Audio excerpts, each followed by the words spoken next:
All right, hello everybody. Welcome to City Hall. Here today is June 27th, 2023. Welcome to the City Commission meeting. I call this meeting to order. Scott, please call the roll. Commissioner Penny? Here. Commissioner Curry? Here. Commissioner Danio? Commissioner Johnson? Here. Mayor Villa? Here. And at this time, I'll remind anyone to please silence any electronic devices that you have that may make noise. And I'll ask you to all please stand for the invocation led by Commissioner Curry and continue standing afterwards for the Pledge of Allegiance. Let us pray. Dear Lord, we thank you for all of your blessings that you bestow upon us, and we're so grateful, Lord. And Lord, we just appreciate everything that you do to bless this city. And I thank you for the great relationship that our city has with one another, from the commission all the way through the employees. And I ask that you still, again, work with us to do your work in our city, Lord. In your name I pray. Amen. Amen. I pledge allegiance to the flag of the United States of America and to the republic for which it stands, one nation, under God, indivisible, with liberty and justice for all.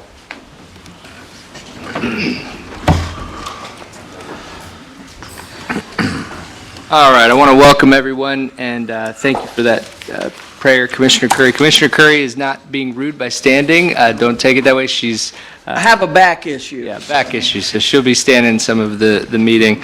And so tonight we're going to go to number 2, which is our public comments. That's the audience's opportunity to speak to the commission about anything not on our agenda today. Don? Yep. Just state your name and address for the record, and then you have 5 minutes. Good evening. Don Bolin, B-O-L-I-N, 1716 Center Avenue, Holly Hill. I would like to discuss a new matter, which is consistent with a pending matter, and it involves a very near future matter. As you're aware, the city issued a fence permit in the easement appurtenant and failed to allow a meeting with the Board of Planning Appeals or administrative meeting or hearing, and acknowledged and confirmed in writing that a lawsuit was needed to be filed with regards to the easement appurtenant that runs with the land. While the city of Holly Hill created the matrix document that consisted of the rear yard setbacks on November 17th of 1995, the matrix document was also provided to Attorney's Title Insurance Fund when I closed on the property in 1998. This subdivision was created, the root title, the covenants and restrictions were created prior to any of the residences being built in Block 5 of the city of Holly Hill. Now, as most of the commission is probably aware, on August 4th of 2022, I filed a preservation of the easement along with a motion for leave to supplement a second amended complaint, which the court granted and is consistent with including the Mirage project as well as the RV project related to the stormwater drainage easement that lies between the two projects, which is 1.4 miles away from each other. While the members of the commission that were in 2015 discussed that a policy amendment was necessary due to the errors of the Mirage project, the board discussed that the 10-foot stormwater easement would be utilized as a buffer for the projects, and that no policy change would change the setbacks that are in place. The new matter that, as it relates to this situation, is the operational matter of issuing the fence permit to adjoining property was unprecedented. A new tenant has decided to remove the chain link fence that lies directly in front of the main telephone pole that's utilized by the workers with regards to the electric and the cable. The chain link fence is now removed. Whether or not a permit application is in process, I am not aware of. Your time has expired. No, If you it's can not, Mayor, it's not expired. I accidentally hit it. She's gonna, Oh, Sorry. never mind. You still have a couple minutes and a couple extra seconds too. Oh, I'm sorry. Okay, the new adjacent property owner, he tore down the fence, and by placement of the fence, he's going to wind up having, they're not going to have any access with their ladder. whatsoever to deal with electric and cable issues because this is the main pole that's being utilized. I'm waiting for a lawsuit or the city lawsuit with regards to the permit application being denied or approved within the stormwater drainage easement. And with regards to the motion that was filed and the supplemental complaint that was filed, I need to address that the pending matter. While Mr. Forte's attorney attempted to win the case by the city by proposing to dismiss only the supplemented projects that were in this second amended complaint, which is consistent with the Mirage and the RV project, the issue of the notice provisions that have been argued in the court I failed to provide notice pursuant to Section 76828 statute, which is consistent with the Florida Department of Financial Services being contacted in Tallahassee. Correspondence was submitted to the Department of Financial Services. They responded to me back in December of 2020. The trial court erred with regards to the second hearing on the case. The original lawsuit that was filed, I was trying not to get any involvement with the city. I was very vague. I was deliberately vague because I thought it would just be a matter of erroneous permit, remove the fence, reverse the permit issue, the estoppel letter is fraudulent, make it go away. By the second amended complaint with regards to the adding the additional projects, the problem is that the notice provisions were given to in the hearing binder on the June 1st, 2023 hearing that we had. The ruling was actually in a way bogus to the extent that the notice provisions weren't met. If I was to go ahead and notice the RV project, that would be consistent with the city of Holly Hill based on the idea of amending the comprehensive plan, low density to medium density, things of that nature on that site. So I did not notify them with regards to the developer. That would not be something I would do. However, the RV park, with regards to the stormwater management, when I filed the supplemental second amended complaint to include those projects, the agreement was not even signed with regards to the developer agreement between the RV resort. That was signed on October of 2022. The new matter consists of, because of the failing of the notice requirements, Palatka permit was issued by the St. John's Water Management District to the Martins. And with regards to, I will have no choice but to go ahead and notify, if you want, go ahead and deal with the notification to the St. John's River Water Management District, which will affect the RV project. We either need to figure out what's going on with this easement to rectify the wrongdoing, or by Friday, I will file the error with regards to the notice of appeal and see what takes place. It's unprecedented, but I needed to address this, and I know you're giving me a couple more minutes with the ding, ding, ding, but the February of 2023 Yep. permit consists of... Bring it in for a landing here, Don. I interrupted you earlier, so it's allowing you to go a little bit longer there, so. Okay, well, and with regards to that, But- because that was recorded February 2023, I will have no choice but to notice them. Okay, thank you very much, Don. Okay? Thank you. Thank you. Heidi in the back.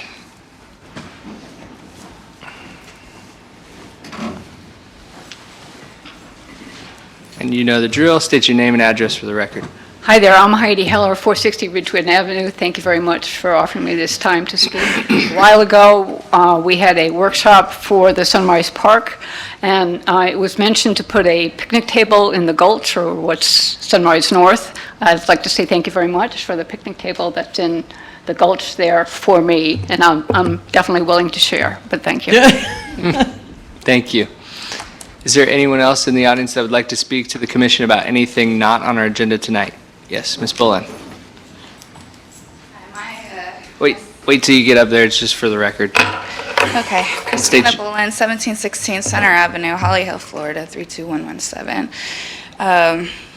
I'm here tonight to more or less speak my opinion, so you all can just listen, I guess. It's not really on anything, per se, outside of ethics. I had to write it up because, it is what it is. In my opinion, this city is kind of a disgrace. Public service is a public trust, and a trust for which you all here do not withhold. In my opinion, you do not put forth honest effort when engaging in the performance of your duties. You won't even speak on matters you deem final or not a part of your public agendas. Sad thing is, you're supposed to put ethical principles above your private gain. Instead, you place financial interests above all else and strong-arm those who you disagree or have issue with. You trample the rights of the little people, going as far as stealing real property for the benefit of another after promoting fraud and ignoring recorded documents. You have skirted self-accountability for years because, let's be honest, what can the everyday person do to correct your actions when you willfully blame someone else for what you have allowed to be done, irregardless of whether you acknowledged an operational matter exists? Use knowingly, have not, and long refuse to fix your erroneous actions that allow and or allowed for what has taken place in the city. And to me, it's sickening. Meetings are simply protocol because you and BOPA already know how you're going to vote before they ever happen. Yet at the same time, you utilize personal preference on whom to allow a meeting to. You selectively turn a blind eye. In my opinion, you're all spiteful, going as far as threatening and or kicking people out of City Hall for expressing concerns on matters, related or not. The city, in my opinion, is a joke, unethical at best. Meanwhile, any given developer can get any request met without second thought. You all and the members of BOPA do not care about the substantial impact your decisions make on the constituents, the residents of this city. You don't even listen to the voices of those expressing concern. You just do as you please, and many a time, you cut people off while people are speaking.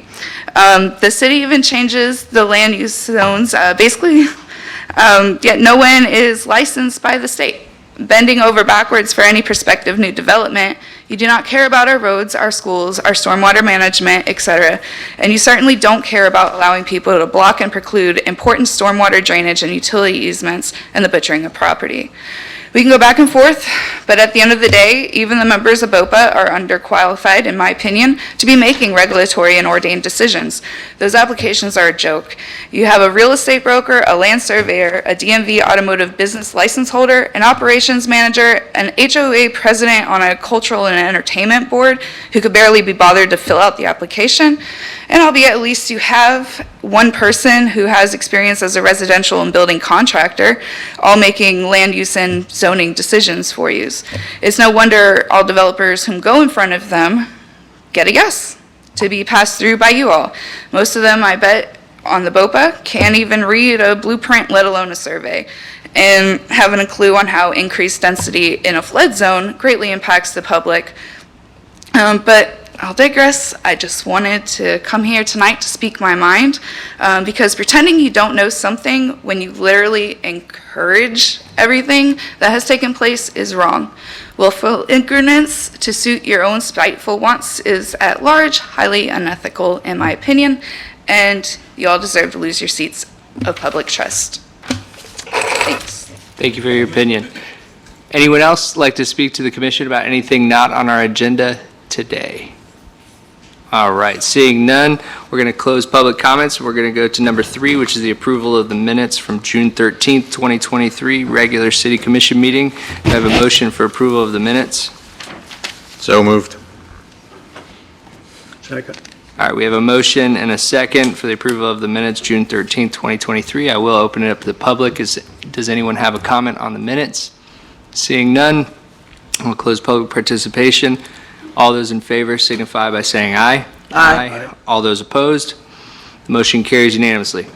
On the consent agenda, we only have one item here tonight. The action proposed is stated for this item on the consent agenda. Unless the city commissioner wants to remove it from the consent agenda, no discussion on individual items will occur, and a single motion will approve the item. Is there anyone in the audience that would like to speak on the consent agenda? Yes, sir.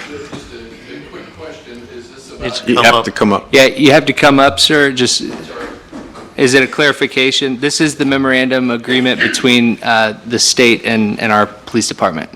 Oh, no, this was something that was sent to me regarding... That's going to be later. That's going to be later. And is that about a rezoning? Maybe a vape shop or... Yeah, that's coming up later on the agenda, and I'll open up public comment for that Thank later. you. I'm sorry, I didn't Yep, see it. no worries. Yep. Thank you for the question. All right. So do we have any participation for the consent agenda? Seeing none, I'll close public participation for the consent agenda and entertain a motion for approval. Motion to approve. Second. We have a motion and a second on the consent agenda. No discussion is required. All those in favor signify by saying aye. Aye. All those opposed? The motion carries 4-0. We have nothing on our regular agenda tonight, so we'll move to our public hearings. Number 1 is ordinance 2023-0-3060 for first reading. Mr. Simpson. Yes, Mayor. There's also ordinance two of them. 3061. Thank you. What we typically do is we read both of these ordinance titles together. One is a comprehensive plan change, which you'll address first. Then you'll vote on these, you vote on them separately. You'll vote on 3060 first, and then secondly, if that 3060 passes, you'll vote on 3061. But we'll have the presentation, one presentation for the entire project, but you'll have two separate votes. Okay? Yep. And I'll read both ordinances right now. Thank you, Mr. Simpson. Ordinance number 3060 by title only for first reading. An ordinance of the City of Holly Hill, Florida, amending the comprehensive plan by amending the future land use map designation of certain property identified in Attachment A by virtue of a small-scale future land use map amendment, changing the future land use map designation from low-medium density residential, LMDR, to commercial and future, and further adding text to restrict commercial development on such parcels to specific storage uses, providing for conflicting ordinances, providing for severability, and providing an effective date. I've got to work my way to the other ordinance.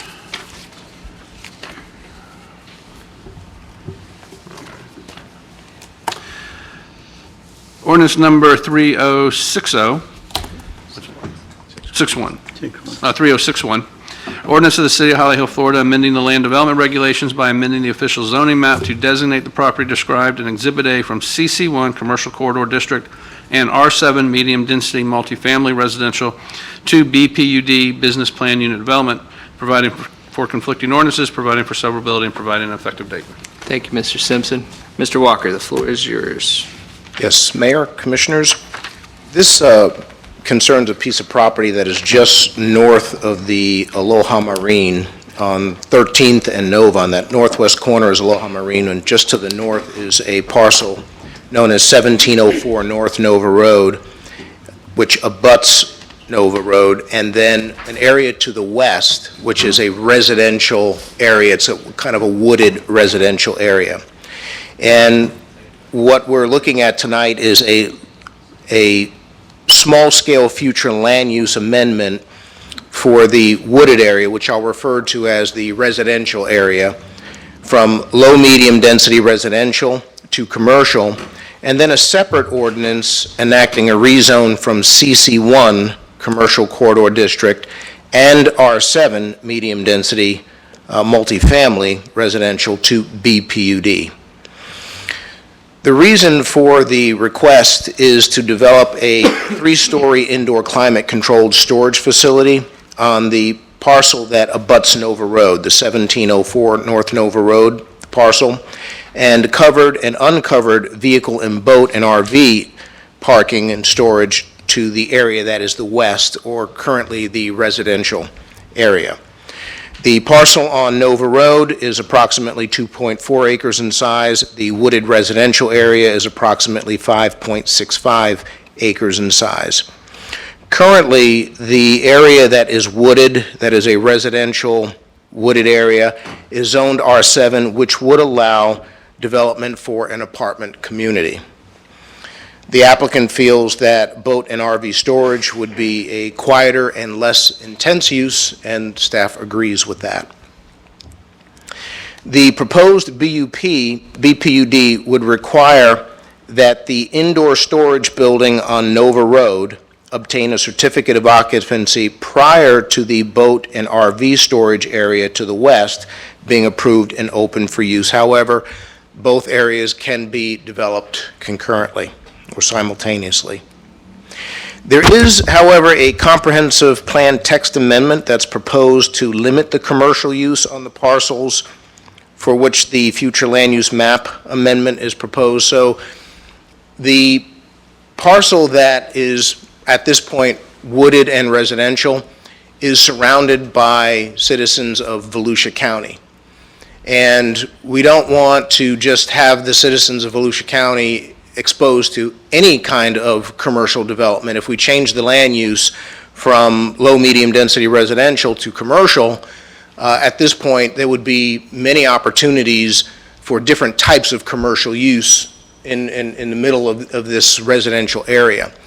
So what the applicant has proposed and staff is in agreement with is a text amendment which would limit the type of commercial that can go there. So the only type of commercial that would be able to go there would be the covered and uncovered boat and RV vehicle storage.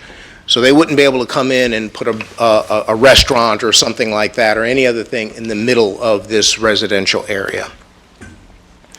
Also, if the facility on Nova Road does not occur, then the boat and RV storage to the west will not be able to occur without the applicant coming back in and coming before this commission for a future land use change.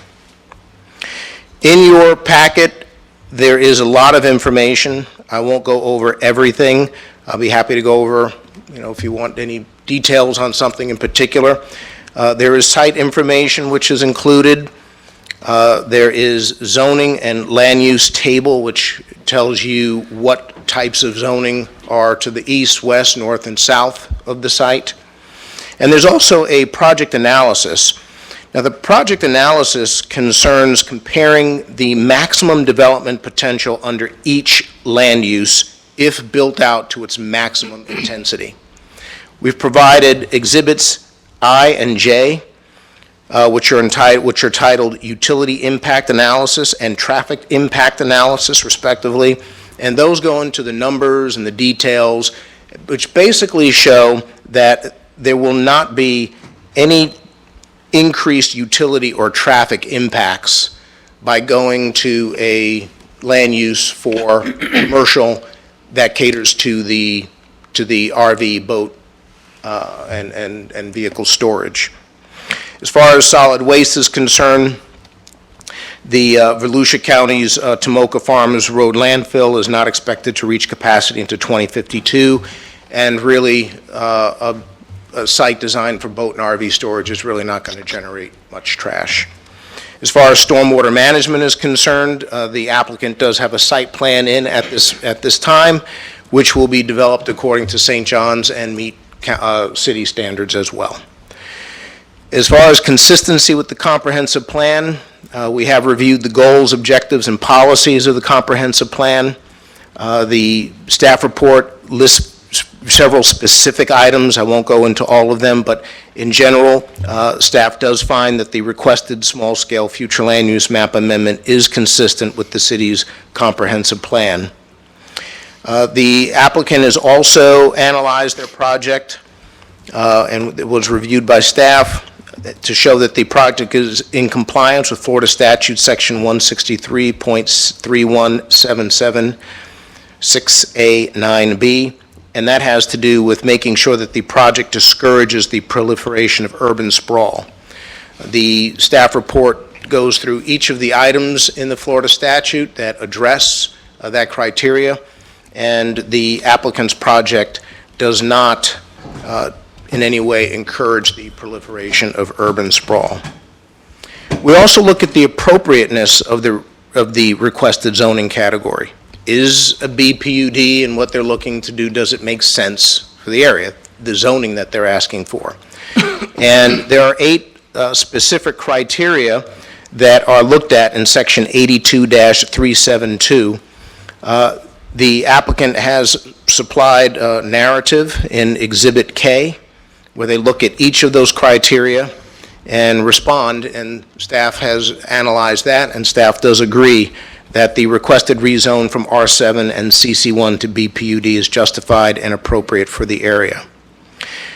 Therefore, staff does recommend adopting an ordinance of the City of Holly Hill, Florida, amending the comprehensive plan by amending the future land use map designation of certain properties totaling 5.19 acres listed and legally described in Exhibit L titled Comprehensive Plan Properties by virtue of a small-scale future land use map amendment, changing the future land use designation from low-medium density residential to commercial, and to further limit permitted commercial activity on such parcels to mini warehouse storage, covered and uncovered vehicle, boat, and RV storage via a comprehensive plan text amendment, providing for conflicting ordinances, providing for severability, and providing an effective date. And then a separate ordinance addressing the zoning.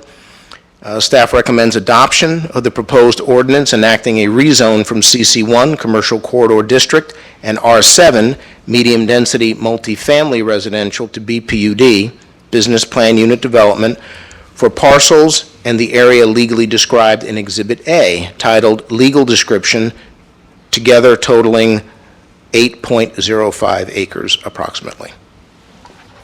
Thank you. Thank you very much, Mr. Walker. Are there any questions for Mr. Walker? No, but I just want to disclose real quick. Okay. You want me to do that now or Yeah, we wait? can do disclosure now then. Thank you, Mr. Walker. I'll bring you back up if needed, and I'm also going to give the applicant a chance to come up, but there's expert take communications you need Yeah, to disclose. I don't really think it's necessary, but to side on the caution, or the side of, you know what I mean. I did have a couple of emails requesting meetings with me, but because of my back issue, I was not able to do so, so I did communicate about that. But just so I'm keeping everything on the up and up, I probably didn't need to, but. Yep. Yeah, I was also contacted to meet, but I didn't respond or talk, so I have nothing to disclose. I received the same I think email. everyone received Oh, probably an okay. email. Well, I to did meet. send back what I was going through and that I wouldn't be able to meet, so I do apologize for that, but I didn't know, but I like to keep things out there. Yep. No questions. That's certainly fine. All right, so moving on from that, Mr. Walker, does anybody have any questions for Mr. Walker? I had a question, but probably for the applicant, so. Okay, then let's bring the applicant up. We'll save our questions for after you, and just state your name for the record, who you represent, and then you have the Thanks, floor. Mayor, Commission. Rob Merrill with Cobb Cole, 149 South Ridgewood. The invitation was out there, so the fact that you guys didn't want to meet is fine. So appreciate you doing that, Penny. You know, Brian does such a thorough job. There's really not a whole lot for me to say. We've worked with your staff, Scott and Joe, for quite some time now. You guys have a pretty complete package here. Brian has systematically gone through all of the criteria, all the comprehensive plan consistency requirements, et cetera. So you guys are armed now with everything, both with the presentation tonight and your packet that you have. I would say to you that, you know, we had a BOPA unanimous recommendation of approval as well, so everything is moving in the direction of you guys getting support for the project. I don't know how much you know of these modern self-storage facilities. I've done several of them. Long ago, the days of the orange roll-down doors are long gone. You have in your packet some architectural renderings. It's a beautiful project. You know, that I think, as Brian said, you know, the type of impact as we analyzed it is minimal compared to the things that could be there under the existing zoning. You know, we have very little impact in terms of water and sewer, you know, your utilities. Same with traffic, you know, so intuitively you probably know that very few people go in and out of storage facilities, so the traffic impact is very low. They are now basically self-contained. There's one way in, one way out, and you have to have a key to get in. So it's very safe, very secure. You know, one of the incidental effects that you get from a new self-storage facility is, and you may not know this, it cleans the neighborhood up. So everybody's got their junk in the garage, puts it in the self-storage so their cars can go in the garage, or their boats that are on the side of the house that are looking at the neighbor's yard, you know, they go to the storage facility. So it really has the effect of cleaning up the neighborhood. So I think it's a very positive thing. You know, this is certainly, you know, when Brian went through the whole analysis about urban sprawl, this one is obviously, you know, it's a hole in a donut. This is an infill project by definition. So, you know, in the city of Holly Hill, that's a lot of what you guys are doing, finishing the holes in the donuts with infill. So that's certainly encouraged by your comp plan and your policies and your land development code. I've got a whole team of folks here that came to answer any questions that you guys have. And we'd like to have the opportunity, if there are any, you know, questions from the audience, to try to respond to those. But otherwise, I think really the only impact you guys are going to see here is a pretty, good boost in your tax base. So hopefully all upside for you guys. So any questions for me or our Thank you, Mr. team? Merrill. Happy to Vice Mayor, did try to you have answer. one for him? Yeah, it looks very similar to Mason and Williamson. Same building, same builder? No, I don't Okay. know that one. My question is, in the outdoor covered storage facility, will there be any access to electricity or water for those people that are staying there? So there are going to be bathrooms there, I know that. No, I mean, here's my I'm concern. looking to try to get the answer. Hold on, Okay. John. Anybody on answering that? Potentially, Potentially. but that's just for battery chargers. No, that's my concern. I want to make sure there's not a 30 amp plug-in, then people are sleeping there. No, Okay, I don't know how we tighten that up, or if we need to tighten it up, but, it's in the lease agreement. okay. So we're going to be going through a site plan approval on Right. each of these, both the front piece and the back piece, and we'll get into the details as we go through that process. So it'll come back and you guys. That's my only concern. It's Yeah. a beautiful project. Yeah, I think it's going to be nice. Yeah. Thanks. And I think too that the applicant doesn't want that as well. Most storage facilities won't want that, so I think that could be worked in if it's not already in there. Yes, Commissioner. Are they allowed to, let's say they go to clean out a storage unit, who knows what's in there, are they allowed to dump that stuff at your site, or they have to take their stuff off-site? And I'm getting you can't see the heads moving, but, Yeah, so, we have operators, these guys are actually operators, they know the business, so if you guys want to, I think nodding the head is probably. yeah, that was a But sufficient answer these for me. guys are pros that have done it in a lot of places, so, I think you're getting a quality operator. If you speak, just come to the mic. Come on up. Thank you. Introduce yourself. Just, introduce yourself and. Mike Adams, 2373 Landing Circle, Bradenton, Florida. I represent the contractor. Our firm's been building self-storage throughout the United States for 45 years. Still building for our very first customer 45 years ago. So we know the industry pretty well. A lot of times we try to eliminate the need for a dumpster and opt for a can enclosure because we want to discourage Okay. the dumping and inheriting a mattress or anything else like that. So we And don't. were you answering Commissioner Penny about in their lease has about sleeping at the That is correct. location? And as he stated, you don't want to promote that. Right. It's not Okay. what the goal is there. So And typical that it's in the lease agreement that if you stay overnight, then you get evicted. it's not allowed. Correct. Correct. No overnights allowed. Yep. Okay. Any further questions for the applicant? All right, thank you. What I will ask you to do, Mr. Merrill, is to listen to the audience. If there's comments from the audience and if there's questions, if you could provide an answer that staff doesn't know, so. Absolutely. Thank you very much. Mr. Walker, I have a question for you. Can you just go over for me, so the front of the property that's currently being used for boat storage or car storage currently, that's the parcel that will have the three-story building on it, which provides the taxable value. Behind it is where the RV and boat storage will go. And I know that they can be built simultaneously, and we have spoken about this, but I just wanted to put it on record. Can you explain to us how or why, what is the mechanism that we make sure that the building is built, because that is where the taxable value is, versus just having a parking lot in the back with the RV that really doesn't provide much value as a taxable project? So could you please elaborate on that? Sure. About the CO and whatnot. There are two mechanisms. One is the agreement itself, the written development agreement itself states that it's a phase project. So in that agreement, it states that the front or the parcel on Nova Road has to be built and CO'd before the parcel in the rear or to the west can be used and open for it to be used as boat and RV storage. So that's one mechanism. That the boat and RV storage is phase two.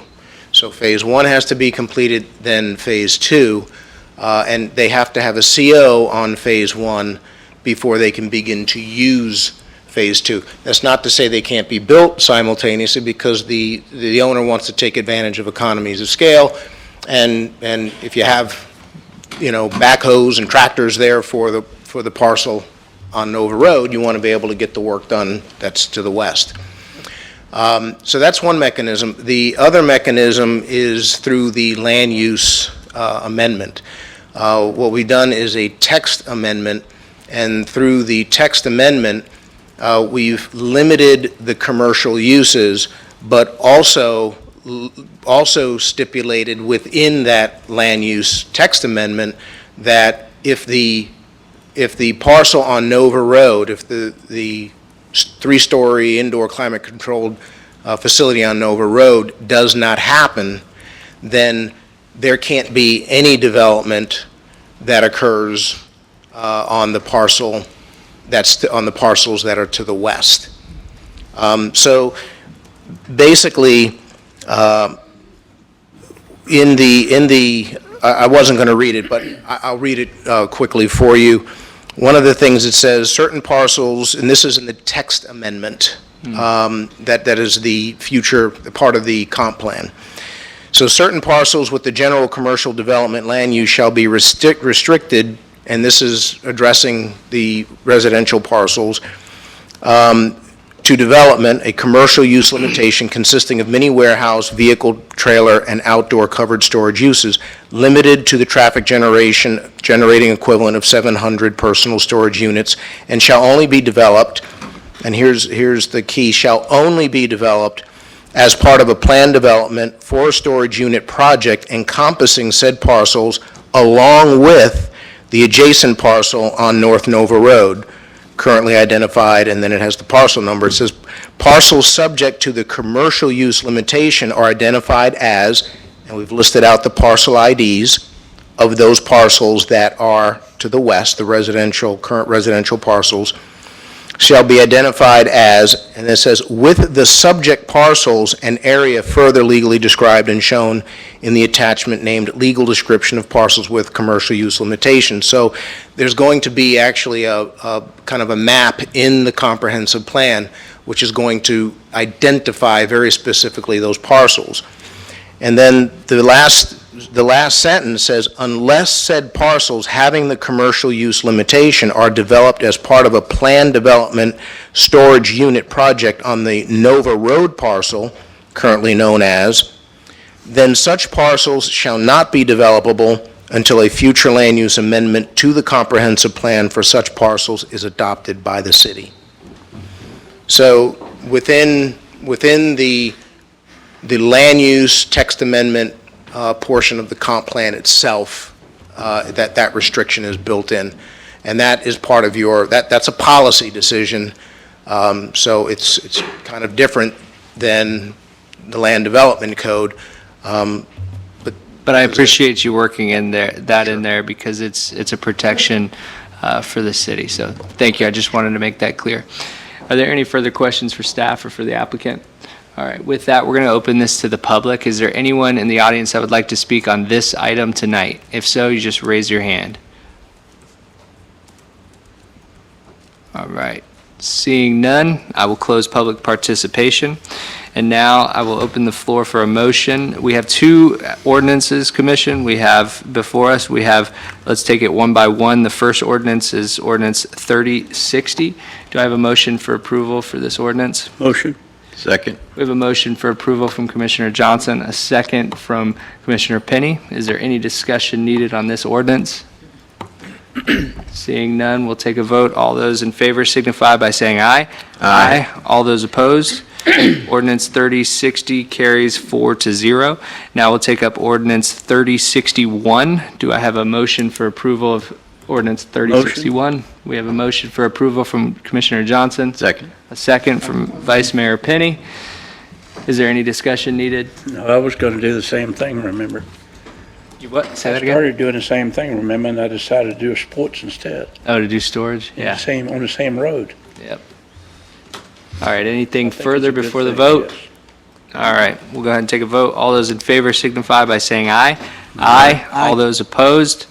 Motion carries 4-0. All right, now we're going to move to, thank you. Now we'll you. move to number 2, which is Welcome to the city of Holly Hill. now 1660 Ridgewood Avenue, special exception. Mr. Forte? Tonight's the Brian Walker Show. Everything on a public All right. hearing is all We'll go right, community development part. right to Mr. Walker then. The floor is yours. All right. Mayor, Commissioners, this pertains to the site at 1660 Ridgewood Avenue.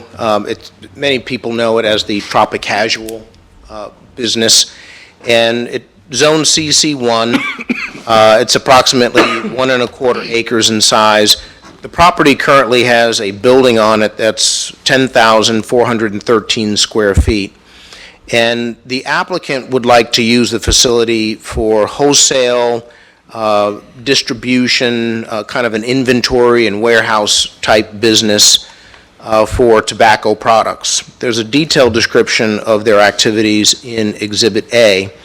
But basically, what would happen is the applicant has stores and other locations.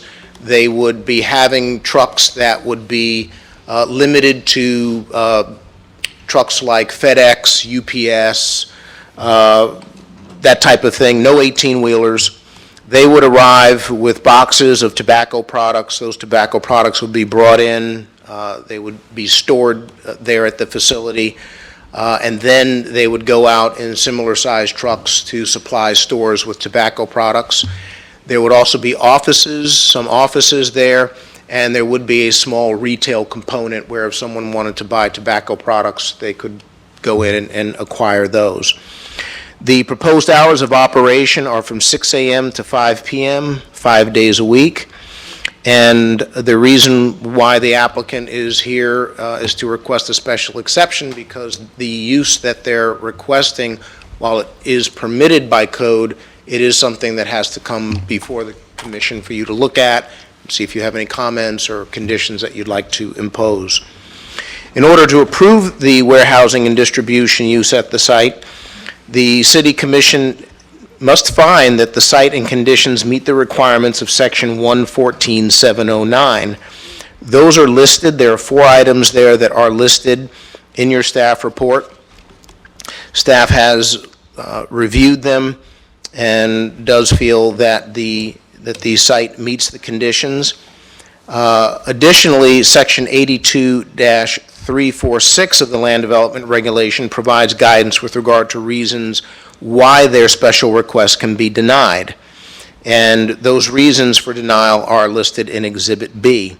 Staff has also reviewed the reasons for denial and does not feel that the application merits denial based on the criteria listed. So staff recommends a special exception approval to allow warehousing and distribution facility on approximately 1.25 acre parcel in the CC1 zoning district within the redevelopment overlay, located on the west side of Ridgewood Avenue, approximately 300 feet north of Flomet Street, and more specifically known as 1660 Ridgewood Avenue, subject to the following conditions. One, that the products be warehoused and distributed, that are being warehoused and distributed are tobacco products in boxes as described by the applicant. That the vehicles used in the operation, including delivery vehicles, shall be limited to vehicles such as cars, van, and box trucks, and not 18-wheelers. And then if deemed necessary by the city and in accordance with required codes, the applicant agrees to provide necessary improvements to the parking and delivery areas as required by code. Such improvements may include, but are not limited to, stormwater management and surface stabilization. That's my presentation. Thank you very much, Mr. Walker. Are there any questions for staff? Yeah, Yes, right. Vice Mayor. Sorry, Commissioner, Vice Mayor was first, sorry. Oh, go ahead. Yes, sir. Brian, how do you prevent creeping with the vehicles, the delivery vehicles? And it says no 18-wheelers, but how do you prevent that if the 18-wheeler activity begins? Well, they would be in violation of their special exception, and staff could come back and request that the special exception be revoked, and the commission can do that. So would that be a code violation? Would the code be able to It would- apply would they have to go through the special master process, or is that something that, since it's a special exception, the code has the ability to impose fines immediately? It is a code violation because they're being approved based on certain, if you impose these conditions, then the special exception is approved based on these conditions. If they violate them, then they're in essence violating a part of their zoning. And you can revoke the special exception based on that, but the city attorney can. Scott looked like he was going to chime in there. So you really have two options. One, you could go through code enforcement, and you would have to go to the special magistrate to levy fines. Staff could not immediately levy fines. The fines could only be levied by the special master or special magistrate. But the other option would be to bring back to the council here the ability to revoke it, the special exception. So that's so you have really two enforcement mechanisms available. So if the commission revoked the special exception, that there would be a cease and desist immediately? Well, they may They'd be out of they could business? appeal it or something like that, but we would revoke the special exception, so they would have to stop operating. If they didn't stop operating, then we'd have to go to court to enforce it. I think generally that you would give them a time to cure. No, I understand. I worry about creep sometimes. Oh, yeah. We would first provide them with a courtesy notice and a reminder, hey, these are the conditions of your special exception. And if that weren't followed, it would escalate to code enforcement. And if that didn't solve the problem, then we would come back and ask that it be revoked. If you revoked it, then the use itself entirely would not be approved at that site. And then to go further would be a court issue. Hopefully, they recognize the fact that they won't be allowed to do that and what Right. could happen, and we don't even have to deal with it. It doesn't happen. Yes, That would be absolutely. my hope. Good question, Vice Mayor. Commissioner Johnson? Now, right, directed to the west, that's state, right? Behind, yes. Yep. Yes. Now, is most all the pickup and delivery from state or US 1? They don't have access to state. So most of that pickup and delivery. It's going to come off of Ridgewood, right? And then they have an area around the back that they would go. So the bank is around the corner. Right. And then you go a little bit further north, there's another building before that, right? That's the pawn shop. The pawn shop. And then the That next, sits back. They're next to next one is over the, 16, right, 16. they're next to the pond. Yeah. So most of their access come out on state anyway, it's not gonna be on US 1. And they're not allowed, 16-wheelers can't hardly get through there anyway, 18-wheelers. I don't know that they have the applicant, where's the applicant? Are the applicants here? Do you have access to state? Do you have access to state? Oh, you do? Okay. So for the record, the applicant says he has access from State Avenue. Okay. So then he could come in, but he would have to, that would be where he would have to improve it at this point. Okay. Any further Yeah, questions? 'cause that's a real problem up in that area, just north of that, you have to come out around behind the, you either gotta come out there right beside the, Publix, or you gotta go across and come up there, and that's a real problem up in there to get back on US 1 and all. All right, and at this time, I'll allow if you would like, the applicant can come up if you'd like to speak.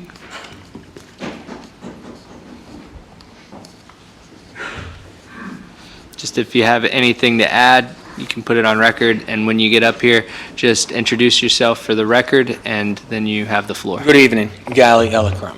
As far as What is it again? I'm sorry, 'cause we have to write it down. Gali Elikram. As far as the 18-wheelers, we won't have none, because I do have a warehouse in South Daytona. That's where everything gets delivered to.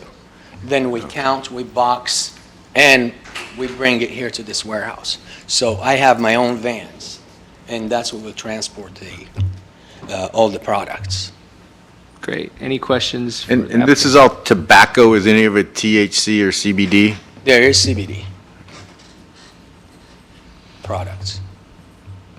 Are there any further questions for the applicant or staff? All right, thank you very much. You're welcome. Thank you. All right, seeing no more questions, we'll open this up to the public. Is there anyone in the audience that would like to speak to the commission on this item? Yes, sir.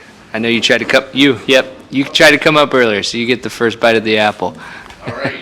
And thank you very much for your service. You're wearing a veteran shirt. So thank you for your service. That's all I got. I didn't get my 24-year pin or anything. Oh, really?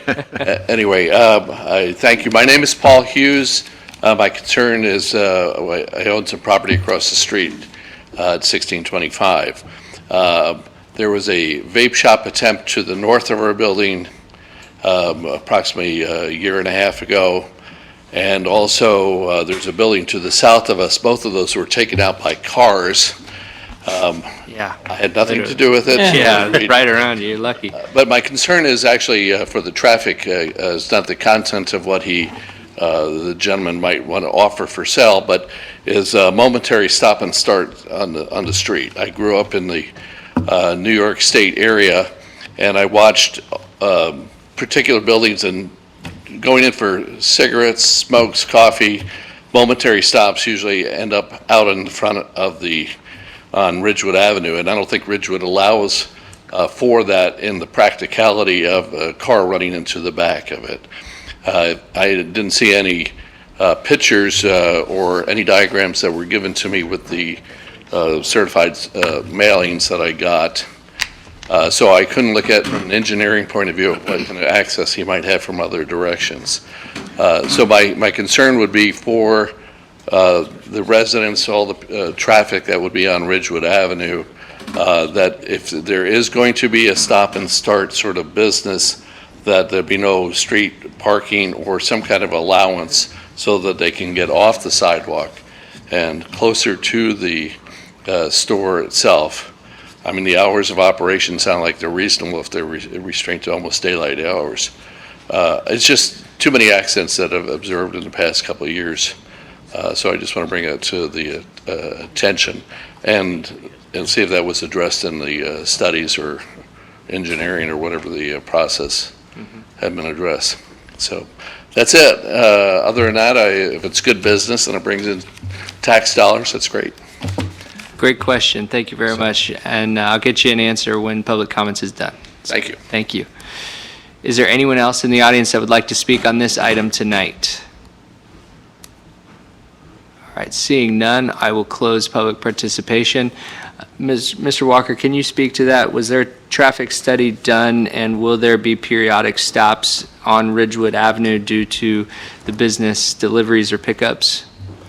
There will not be, there were no traffic studies done. It's not merited based on the criteria in the code, and there won't be any more stops and starts than you would have with any business.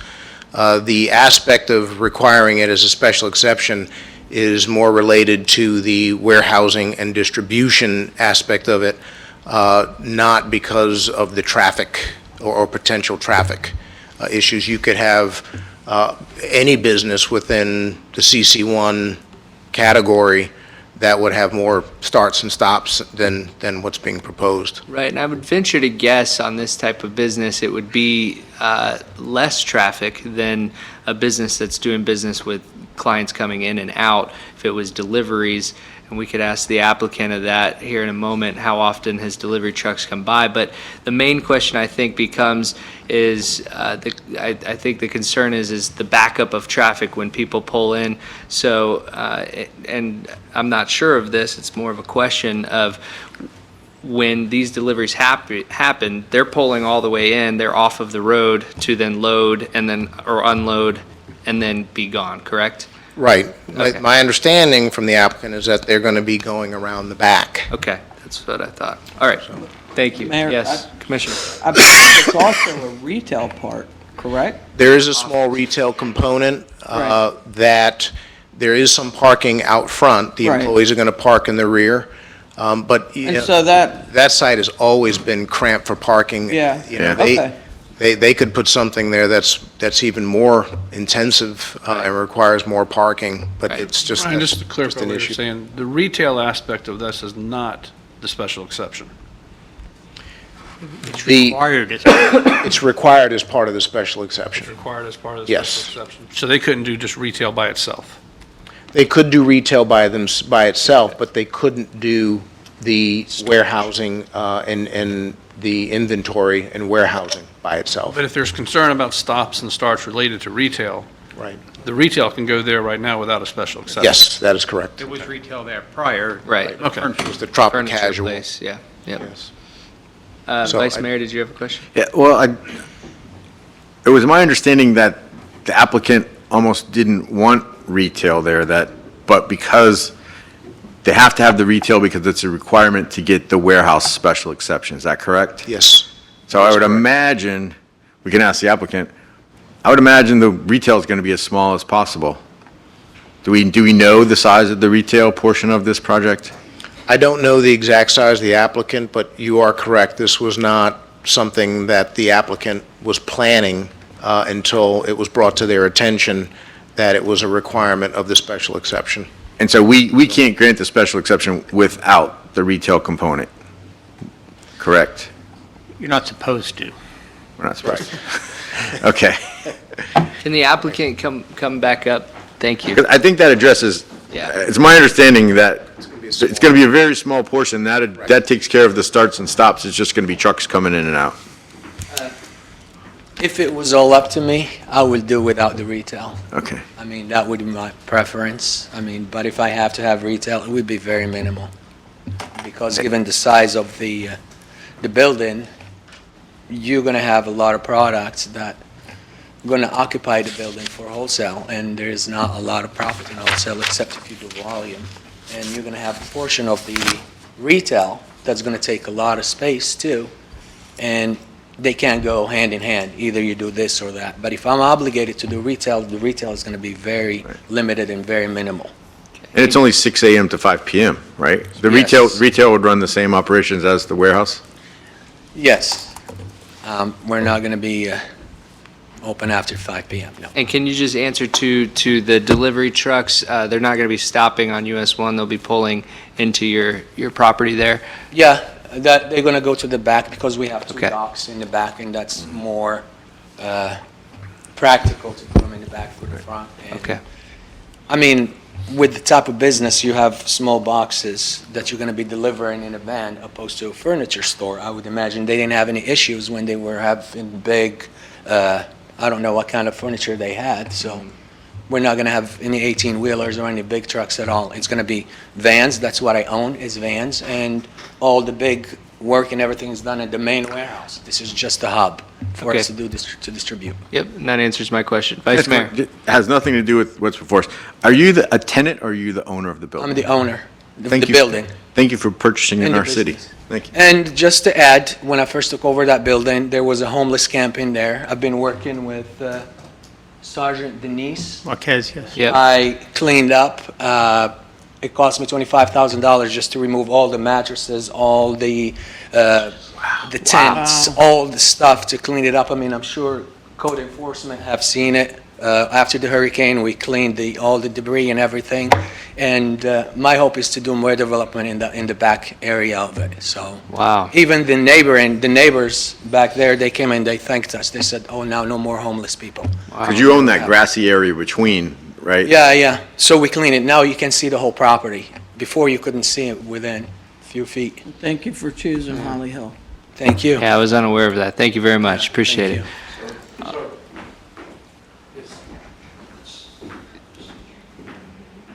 Yeah, just read the name for the record so they could spell it correctly. While we're talking about the State Avenue access, Brian looked it up on the map, and I'm looking at it, and there's no legal curb cut access off of State Avenue to the back. In fact, it's kind of just a dirt road that we might want to make a condition that have a legal Is access. that to that. Espanola or State? That's State Avenue, that's State Avenue. Is it State? Espanola is the next Yeah. one. Okay.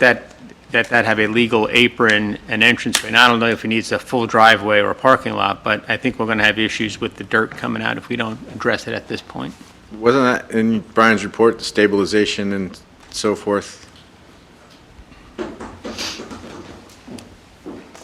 Yes, that was one of the conditions that, that staff suggested, because if they are going to be having deliveries and they are going to be having employees parked back there, and they do decide that they want to have access from state, which is why I said there that they didn't have access to state because they have no legal access, then they would have to go through a site plan approval type process to do that. So I think it's a good idea that the city manager has to maybe require that there be some type of a curb cut so that deliveries could come in through that area. And that would also address the issue that if anyone has concerns about, backing up onto Ridgewood, which shouldn't be a problem, but it would certainly eliminate that as an issue. And just for clarification, you are correct, Commissioner Curry, it is Espanola. I thought it was. It's not state, it's Espanola. Yeah. Gonna make me look at it again, huh? Fireman. No, that's okay. Captain, can you clarify for us, is that Espanola or state? I'm gonna put It's it on the map. Espanola, yeah. Man, I should have bet you too. All the same applies, just You're right. It is Espanola. Unless Google's wrong. I think it's right. So, but all that still holds true. So, thank you very much. Are there any further questions from the commission? All right, thank you.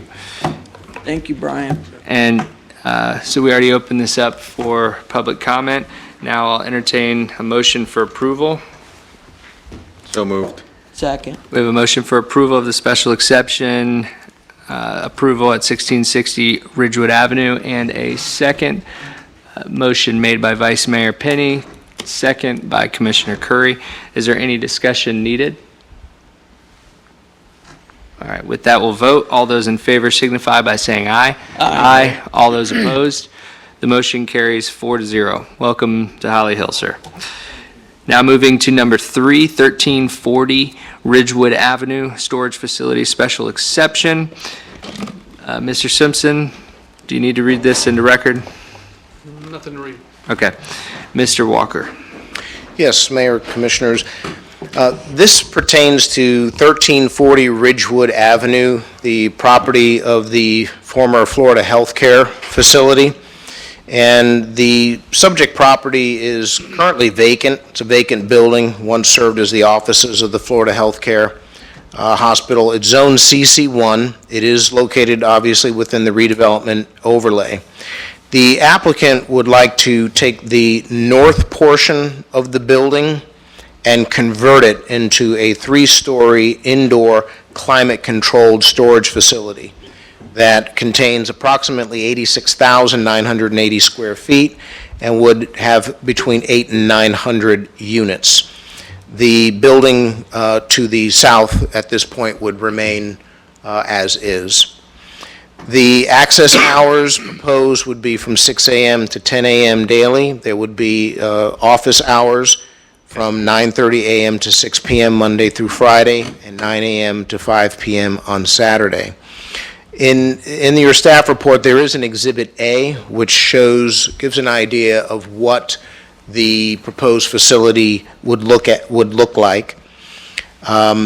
Basically, the reason why the applicant is coming and asking for a special exception is because in order to have the use of mini warehouse within the redevelopment overlay, that again is something that has to come before the commission, and for you to be able to look at, have an idea what they're doing, a chance to answer any questions and impose any conditions.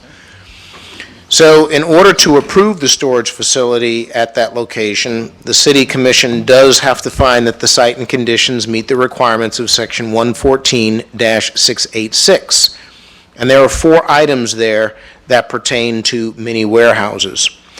Each item has been considered in the staff report. Staff has made a comment addressing each item. So staff feels that the applicant does meet those requirements.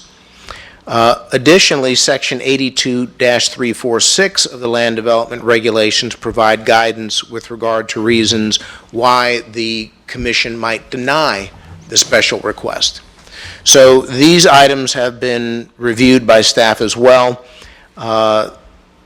We've looked at the requirements, we've looked at the reasons for denial, and also the applicant's responses, and staff does not object to the application for a special exception, nor does staff find any reason to disagree with the applicant's responses.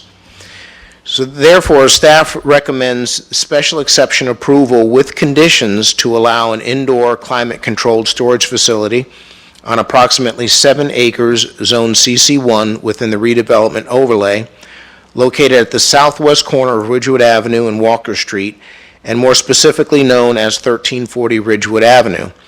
However, staff does suggest that it be approved with the following conditions. One, that a full site plan, including landscaping, be submitted and approved prior to the commencement of site work.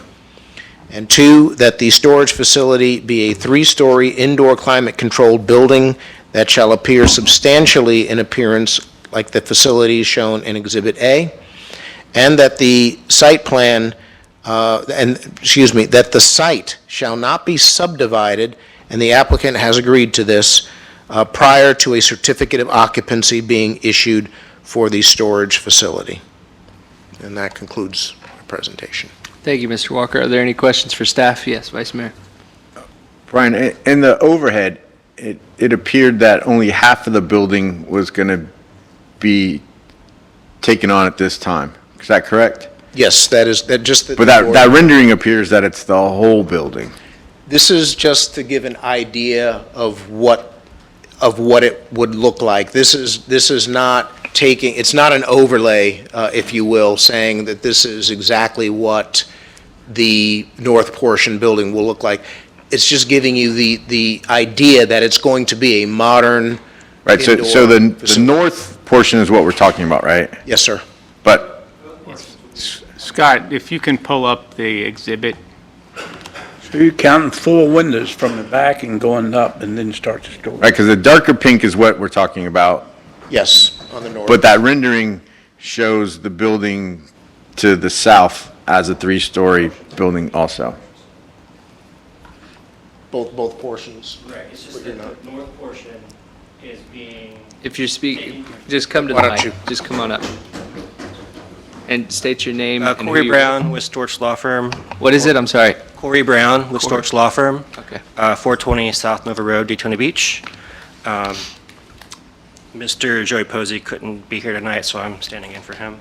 So I wanted to explain this building. So the north portion is actually going to be rebuilt as a storage facility. The southern portion is going to be left as is, but the inside is going to be remodeled to be an additional part of the storage facility. And there's actually a drive-through area in the middle, so people can drive into the climate-controlled area, unload their vehicles. It's safer. There's a garage door to gates and whatnot. So it all kind of works as one site. But the reason why that north part's being emphasized is that's the part that's going to be taken away and replaced. Redone. Because the north part's only 1 story tall now. 1 story right? currently. Okay, So it's going to match the part on the south, which is already existing. It's going to be a brand-new building there on that Right. side. But Yeah. That clears it up a little more Yeah. for me. I Thank thought you. that might be confusing, so I wanted to... okay. And on the picture there, that little dotted line, is that the drive-through where you're going to go through those 2 buildings? Yes, the rectangle in the middle there is where the drive-through area is. Okay, thank you. Yeah, I just have to say that it's innovative to have that drive-through in the middle. And so will the footprint still be the same as the current? It's just going to be 3 stories as opposed to what it is now, Exactly. 1? It's going to be the same footprint, Okay, and it's just that north portion's being rebuilt, so. okay. And Commissioner Curry has a question as well. Can you tell me, in your agreements with your consumer, is it the same as the other company where you have in there that you do not allow overnight stays or sleeping or whatever? I'm certain that's the terminology? case. Yeah, Same? Yes. Is it just There's like no- a standard? it's just, yeah, you can't have people living in storage units. Okay. That's not good. So They would just wanted to actually get confirm in and trouble make if sure. they did. Yeah. It would be residential at that point. Well, yeah, but There's no outside storage here. And there's no outside storage either, yes. It's all indoor, There's not going to be climate no control. RV storage or boat storage. oh, yeah, okay, never mind. Any further questions? I had a question for Brian, but Okay, any further Thank for the you. applicant? Welcome. Thank you very much, Corey. Brian, if you could come forward. Vice Mayor? And that's a large piece of property, and I assume that the northern portion of the parcel where the structure's going to be, not that much parking is required, but did I hear you state that there will be no subdivision of this parcel? Right. What we don't want to happen is that the parcel gets subdivided off and parts of it get sold off to different folks, and then we end up not getting the storage facility that we've been promised. So would that, so I'm assuming that restriction could go away after CO? Absolutely. Okay, that that's- was my concern. Yes, that would be the condition, and we've discussed this with the owners, and they were in agreement with that condition.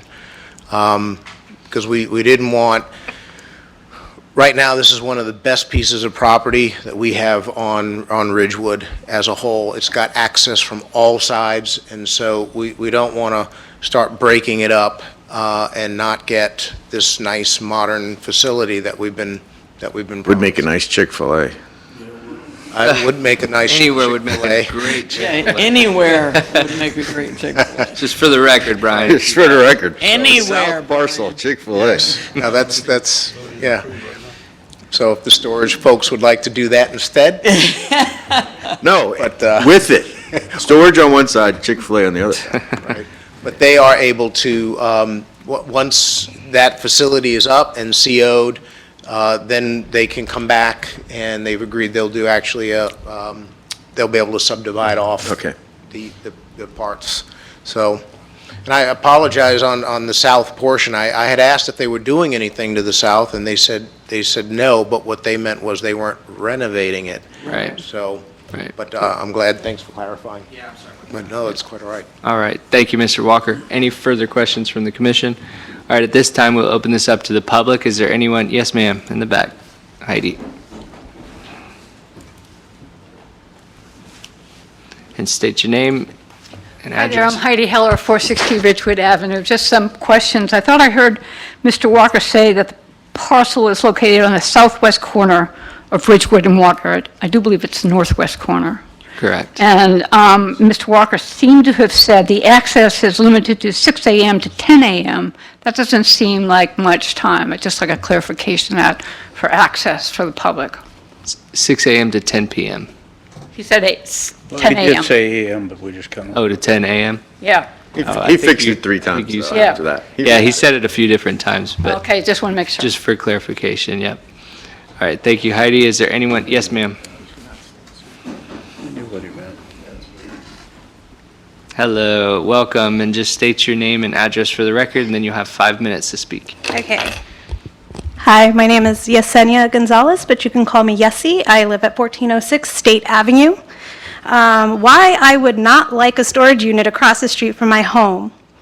People store things that are not permitted, like hazardous materials, unregistered vehicles, weapons, perishables, live animals, or plants, regardless of what your lease says.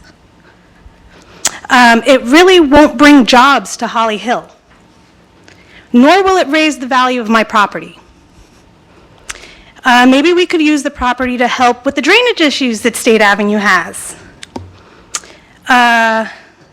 We could turn it into like a retention pond and mask it by also turning it into a park like they do at Lake Underhill in Orlando, where they have, it's a wellness park, but it's also a giant retention pond to help with their draining in that area. Sorry, I'm very nervous. You're okay. First time doing this. That's all right, take a deep breath. I, along with many of my neighbors, already use that property to play with our children, to walk our dogs, and to just do exercise, really. And although that might benefit, the storage unit might benefit y'all's pockets, it's not going to benefit the residents of Holly Hill. And I would really like to see that property given back to the community in some way, in any way. And FYI, there are people living in the storage facilities that are already on 14th Street and State Avenue, regardless of their lease. Thank you. Thank you. 14th and State. Is there anyone else in the audience that would like to address the commission on this item tonight? Yes, ma'am.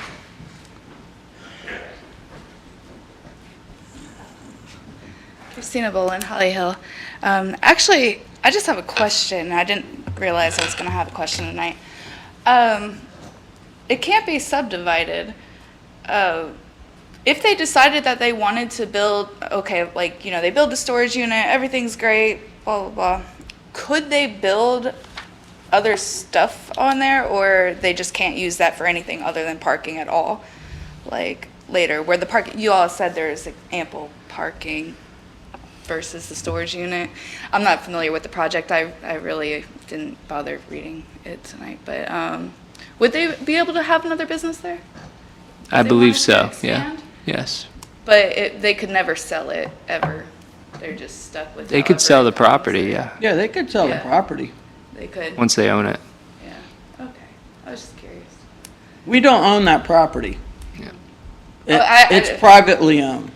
Yeah, I didn't say. I didn't So, know. no, I was just I clarifying was that. curious with the if they ever wanted to build something else and generate more revenue and all that good stuff, or if it had to stay the same as the plans.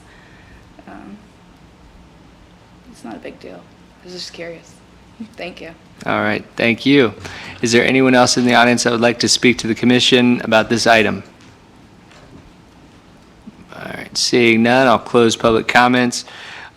So to address a couple of things, I don't know if you got some of the questions. What was your last name again? I'm sorry, I don't want to call you by your first name. Last name is Brown. Brown, First name is Mr. Corey. Brown. Did you catch either of those questions that came up? Yeah, so, I mean, The first was mostly about hazardous items and things of that nature being stored. I didn't know if you had a response to that. there's, contract that people sign when they go into these, that they promise not to do that. There's signage, there's all kinds of measures. I can have, I don't know if you have anything else to add. No, that's okay if not. It's prohibited, correct? I just That's want to be absolutely clear. prohibited, yes. Okay. Are there further questions for the applicant? I would assume Before there's we- some type of on-site supervision, a full-time person at the facility. Is that correct? Yeah, right. Yeah. And there's some of the materials in the staff report get into like the security cameras, and like I was talking about this drive-through part, that's a really good security measure because it allows people to get inside the facility to do the stuff that they're doing instead of being outside in the front somewhere. So that's very much safer to do it that way. So. Yeah. Okay. And just to clarify too, one of the speakers spoke about the potential for future projects, but tonight we're not considering that, correct? We're just considering this special exception to allow this. Is that correct from our city attorney? Thank you. Any other further questions? No. All right, thank you very much. Yep. So,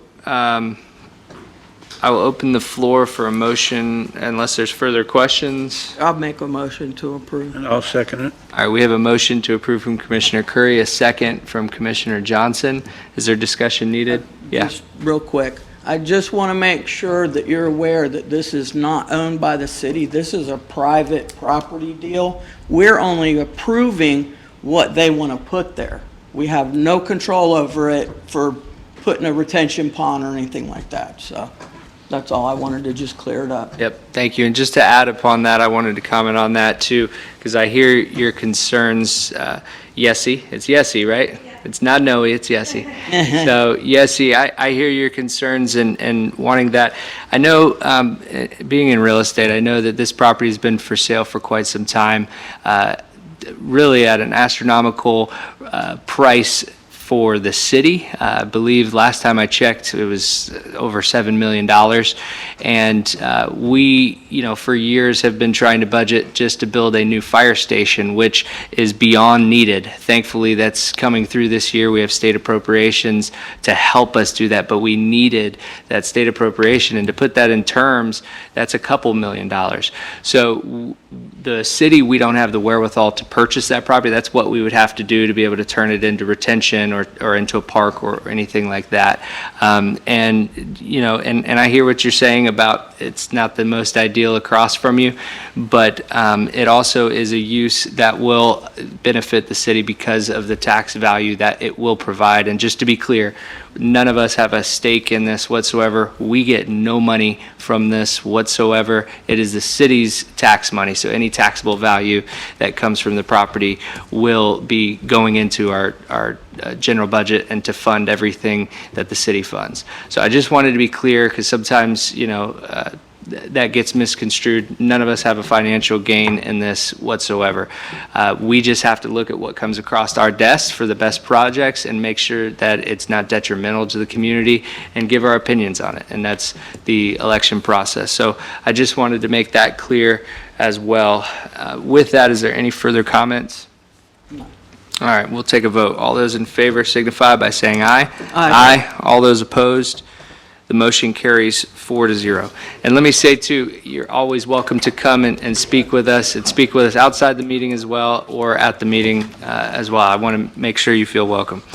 All right, now we're going to move to number 4, request for a variance from the requirements of Section 114-765. And we will go to you, Mr. Walker. Yes. Mayor, Commissioners, this is a variance request for property that is known as 317 Flomich Street. Right now, in the zoning district in which they are located, which is R2, they're required to have a 30-foot front setback. So what they're asking for is a variance to that setback.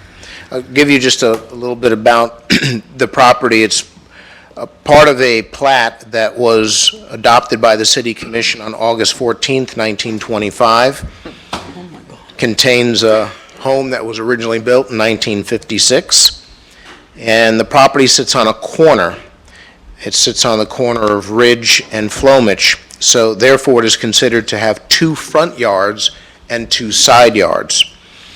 And on April 18th, 2023, the property owner applied for a front yard setback variance, and this would be for the front yard for zoning purposes on the Ridge Avenue side. So the home is currently set back approximately 19.8 linear feet from the western property on Ridge Avenue. On the north, at Flomich, it varies between 30 and 34.6 linear feet. Again, both of those property lines are considered front property lines and have a 30-foot setback requirement. The 2 remaining property lines on the east and south require an 8-foot setback, and the home is approximately 5 feet from the east side property line and 7 feet from the south side property line. And what the owner would like to do is install a pool, an above-ground pool, and a screen enclosure on the west side of the property, or the ridge side of the property. And that's really the most logical location for the pool, because that is functionally their side yard. And also, that side of the property contains a 40-foot grassed right-of-way buffer between the road and the property line. But the applicant is not able to meet the 30-foot front yard setback that's required. So they have applied for a front yard setback variance. Now, in order to meet the variance request, the Commission has to find that it meets the requirements of Section 82-317. And there's 6 criteria there. I won't go through all of them, but in your agenda packet, each one was analyzed, and staff did provide a narrative addressing each criteria. The applicant does meet the requirements based on that criteria.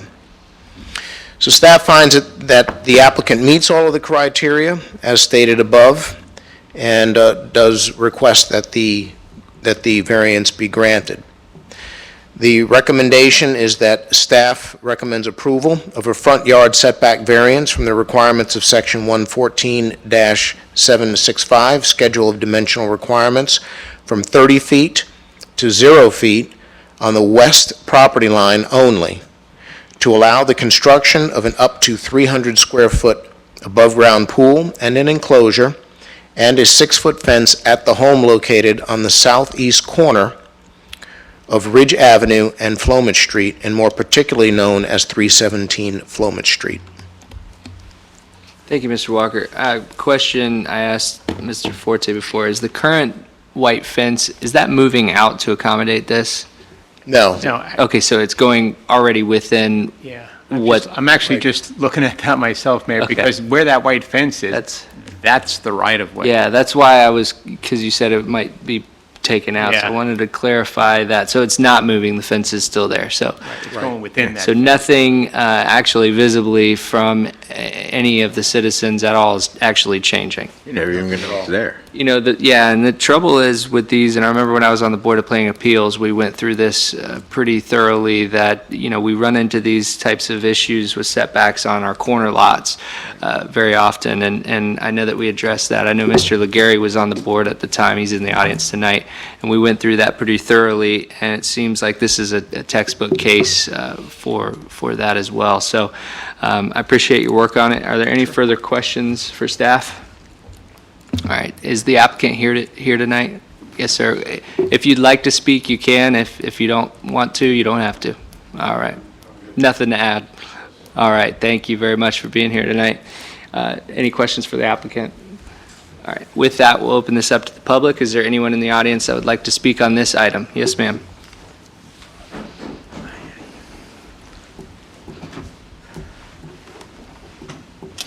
Hi, I'm Heidi Heller, 460 Ridgewood Avenue.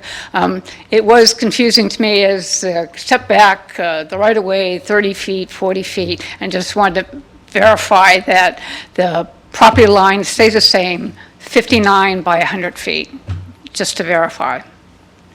The what? I'm sorry. Property The property? is 59 by 100, just like the current property appraiser has for the property. Yeah, they're not The space changing isn't their going- lot size. Huh? Lot size isn't changing. Yeah, the lot size, they can't change that. The lot size, so I'm just verifying. Right, yeah, I'm correct. just saying again. Yep, thank you, Heidi. All right, is there anyone else in the audience that would like to speak on this item tonight? Yes, ma'am. Don Bolin, 1716 Center Avenue. A little confused with regards to this. So you're talking Flomish and Ridgewood on the corner. No, Ridge, I'm sorry, yeah. Flomish and Ridge on the corner, on the south corner? Scott, can you Or the pull it north up on the map? I'm sorry? Southeast corner. It's the, Yeah, is that on the East- south corner? or the yeah, north southeast The reason corner. I'm Southeast. asking, as far as Ridge Avenue is concerned, if they're going to put a fence right on no, the Ridge Avenue? no, No? no. There's already a fence. Fence It's is off there. of the road. It's already there, There's and it's not already an moving. existing fence. Is there an overhead aerial, Scott, on that? It's been a while since I've lived on 1530 Right there, you can Ridge, see, and So you see there's if you look at Ridge, which is to our left, that is the blue line. That's right where the current fence is now, and that's where it's staying. okay, so it's not right on the road. Correct. With regards to this. Correct, it's backed Zero off. setback Correct. situation. Yep. And that's what I was concerned about. Yep. Okay. Yeah, rightfully so. I mean, well, thank you for your comment. Yeah, because as far as the opposite side of Ridge, they Just- run Yep. right into the house. Just a little ways behind Java Junction. Yep. The way that goes over there. Right back it's been a behind while since Java I've been Junction, over there, a little but ways that crossing Of Flomish, behind the Astor, behind, yeah. Yep. Okay. Thank you, Ms. Bolin. All right, is there anyone for, yes, Ms. Bolin Jr. I'm all for I guess swimming not. pools. I mean, hey, Christina, Holly Hill, third time, sorry. Is there an easement on that property? And if it is it gonna, like, the plans, is that gonna affect the community, utility or storms or anything? there's no No. easement on that property. There's no easement on the property, then? I was just curious, because it kind of seemed like there might have been. So I was wondering about the impact of that. But other than that, I mean, hey, more power to them. Have a swimming pool, I think you should, as long as it doesn't affect, neighbors. Thank you for your comments. Is there anyone else in the audience that would like to speak to the commission tonight on this item? All right, seeing none, I'll close public comments, and I will entertain a motion for approval. Motion. Second. We have a motion for approval from Commissioner Johnson and a second from Commissioner Curry. Any discussion needed? No. All right. All those in favor signify by saying aye. Aye. All those opposed? The motion carries 4-0. And Mrs. Curry is in a lot of pain. She's leaving. She's not staying for the See ya. communications. Okay. Walk from the pool to the donut shop. Now we'll move to communications. We'll start with our city manager tonight. Mr. Forte. Okay, I have a couple of items to discuss with you. One is I received another letter from an attorney with regard to Walmart being part of the opioid settlement. We already resolved all of that, turning all of our monies over to the county, but Walmart is now a party to that, and this settlement would then allow any monies that Walmart would contribute to go to the county as well. So I have the document in front of me. Scott has reviewed it. It's okay, Scott feels it's okay for me to sign. I just wanted to bring it to your attention. I don't really need a motion or anything on it, just for informational purposes. With no objection. All right, it is that way. That's where it needs to go anyways. That's where the commission has already directed it, so. Correct. Yeah. I wanted to mention to you the League of Cities Conference is August 8th to the 12th this year. I'll make sure that tomorrow Val sends information out to everybody, and if you're going to go, you can get back with Val and make sure that you have that information to her. I'm going to follow up. Somebody mentioned 14th and State storage, people living there. I'll follow up on that tomorrow. The Union, I spoke with some of you about, I didn't get to speak with Roy yet. The Union Congregational Church, right back here behind us on Daytona Avenue, is going to decommission as a church, and they're asking if the city is interested in purchasing that. I met with the Historic Society last week. They have interest in going in there. Before I get into negotiations with them, and I've gone over the details with some of you, I think there's an opportunity there for the city to own probably the last piece of property on Daytona Avenue between 10th Street and LPGA. So it might be in our best interest to acquire it, and then work out the details for allowing the Historic Society to then lease the property. So I want to see if anybody had any objection to me moving forward with that. Is there any objection? No objection. And the last thing I wanted to talk about was the Fountainhead letter, and just see how far, what my thought was that I put in that email is that I would meet with the two attorneys that represent Fountainhead, get more detail and specificity about what exactly it is they're looking from the city for, and then bring that back probably to a work session with the commission to get your input and Scott's legal opinion on those, because as I've mentioned to you, it's not my personal opinion that matters anymore. It's the legal opinion of the four corners of the agreement, which in many cases I don't think have been met. And I think if we offer benefit that's in an expired portion of the contract, I think we're in violation of something. I don't know yet, but at this point, unless you tell me otherwise, I'd like to just hear exactly what they have to say. And once I get that, then we'll have a work session to kind of discuss how far you want to go forward with it. But at this time, I really don't want to spend much staff or attorney time in deciphering the letter. We've done that before several times, and we really haven't gotten anywhere with it. So unless anybody feels differently, let me know. No, that's how I see it too. Let's hear them out, see what they're asking for, and then we can discuss it at a workshop. Okay, and then the last thing is the League of Cities dinner is supposed to be December 7th. I spoke with Reiner over at Pictona. They have an 8-day tournament that week.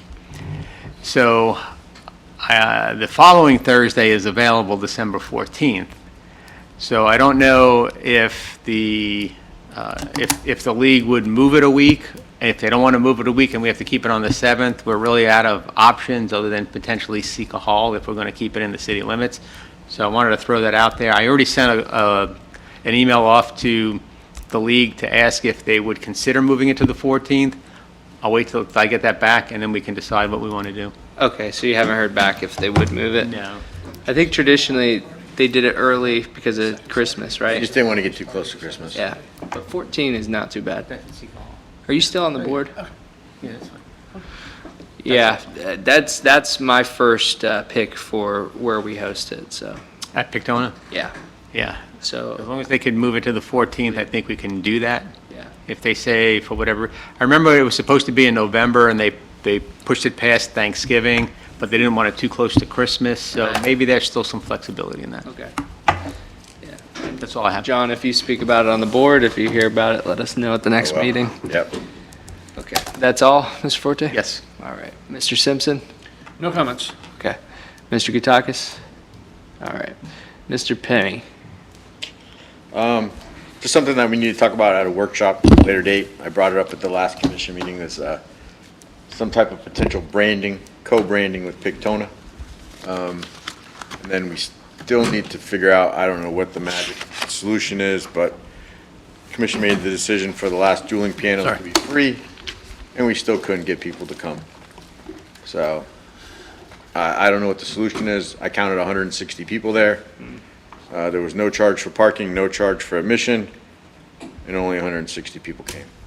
It was a great venue, great night of entertainment. People that were there had fun, I think, but just lack of participation. I don't know what the answer is. Yeah, I discussed this a little bit with Mr. Forte, and since we can't discuss it outside of this, I'll tell you what my opinion is. We all talked about that it's going to take some time to ramp up, and I wouldn't call 160 a failure. I mean, 160 for an event is decent, but I know we want a lot more. I agree. It's just when you look at a place that seats 1,500, yeah, and there's only 160, it's like a drop in the bucket. Yeah, you're exactly right, and but we also, I wonder, I don't know the answer to this question, but my question is, if how much are we competing with the Daytona Summer Series? That's free. And I know it wasn't on the same night, but I mean, we're kind of pulling from the same people. This was a Thursday night, so maybe not as many people could go out on that night. And so what I said is what's going to be interesting is to see that if it ramps up during the the winter months, anything after August. I think their concert series ends in August. I think there's yeah. I think it ends then. So and then if we see that as a trend, we can I don't think we should throw good money at bad by trying to market better than them and steal people away. I mean, eventually it'll be organic with people knowing and then watching the concert series. So I think that this is one of those things that with time, more and more people, I guarantee you, out of the 160, there was at least 40 new people, and they're going to tell their neighbors how great of a time that they had and that it was free, and they're going to look out for future ones. And not everybody's going to be able to go to every single one. For instance, for me, it was a family thing that came up. I was planning on going, couldn't go. So I think the answer, John, is I think that it takes a little time, and I think that's going to be tied into our branding discussion. Right. And how we move that forward. But extremely valid concern, extremely valid. I'm here for the talk for it. No, I know we can't solve it tonight, and it's just something, and we can't talk about it unless we're sitting here. So, right. Just my thoughts. Yep. Well, thank you, Vice Mayor. Anything else? No. Commissioner Johnson. Oh, you skipped everybody and come right to me, huh? Well, I'm next, but usually I go last. These two are gone now. Well, tomorrow's TPO again. So if anybody has anything you want me to bring up for the TPO, I still have it at the airport. And I did go to the Pace Center for Girls annual breakfast, I think it was, at Amarillo. And I'll tell you what, sometime go to it. It's just so impressive what they do, where those girls get up at like 14, 15-year-old girls. That Pace Center actually brings them from death to life.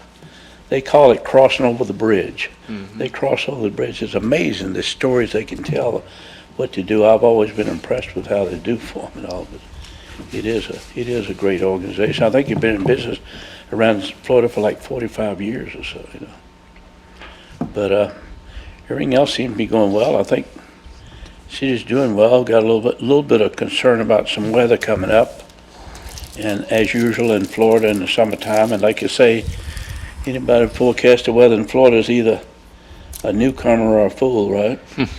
Hey, what knocked all the power out in US 1 today? Huh? You know what knocked all the power out? No, but the good thing about it is it came right back on, right? Like an hour later. Huh? An hour No, later. it was not no hour, was it? Because now most everything's looped now. If it goes out on one side, it loops around and comes back in on the other side. They just switch it over. But I don't know why it went out. Somebody probably did some smart trick like running into a pole or something like that or something.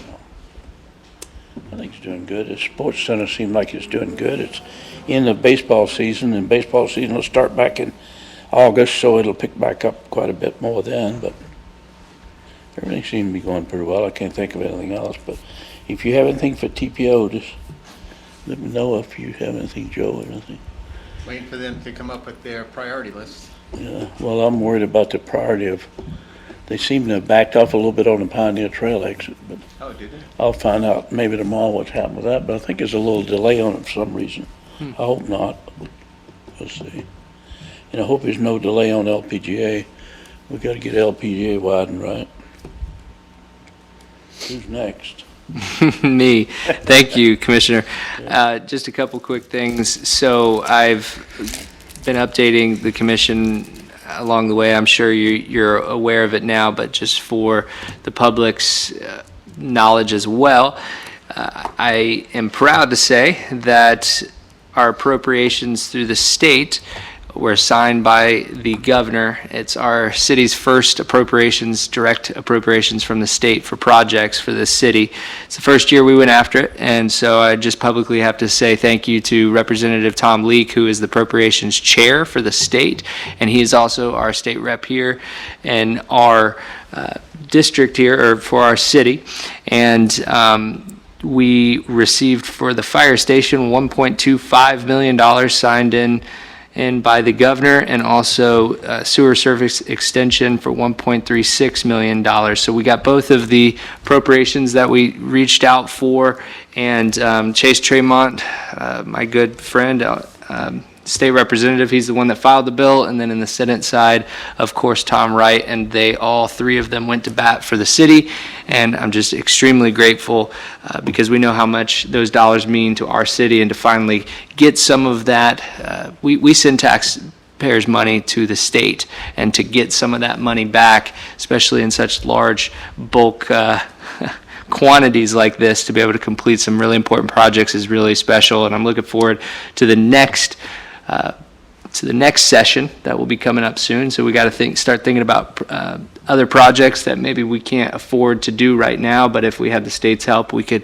go ahead and get an appropriation and move forward on that to better the city every chance we get. You know, Mr. Forte always says one ring up the ladder, and I think with this appropriation, we just went 2 or 3 up the ladder. So this is a big deal for our city, and I'm very excited about it. So just wanted to keep you all updated on that. One last thing is it will be on the July 21st at Tortugas will be Holly Hill Night. They're recognizing Holly Hill. So any citizens that want to come out and do that, make sure to be there. Commission, if you guys can be there. What's that? Practice. Yeah, I got to throw out the first pitch, so probably have one of my kids do it, but I haven't thrown a ball in a while. But with that, that's all I have tonight. Is there anything further from this commission? Seeing none, this meeting is adjourned.